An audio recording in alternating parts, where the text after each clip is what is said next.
Let's see how we can download JDK 25 and how we can install it and use it in our system. After installing, we will verify that we have successfully installed JDK 25. First, go to this URL. I'll have this link in the description below. You can just click on it. Scroll down and you'll see JDK 25 or JDK 21. Since we want JDK 25, we will click on JDK 25. And here we will choose x64 installer. Not the compressed archive, not the MSI installer, the x64 installer.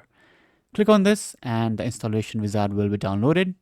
Once it is downloaded, just click on open file and the installation wizard will open. Just click on next.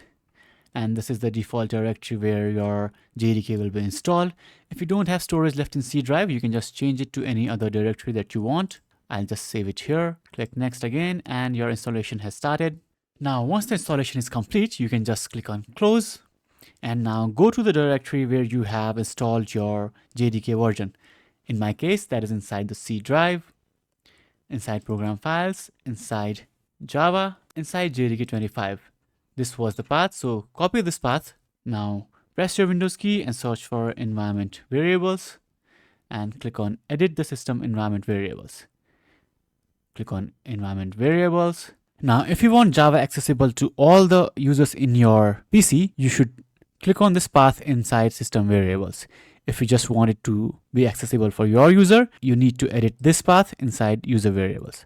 Okay, I'll just edit user variables. Now click on edit and here double click on the bottom row or just click on new and paste the path. Okay, click on OK, click OK again, click OK, and now you can close this, close everything and press your Windows key and open command prompt. And let's run a Java command and see if it has installed or not. Type Java space double dash version, hit enter. And it is now working, and as you can see, Java 25 has been successfully installed. Now you can create applications using JDK 25.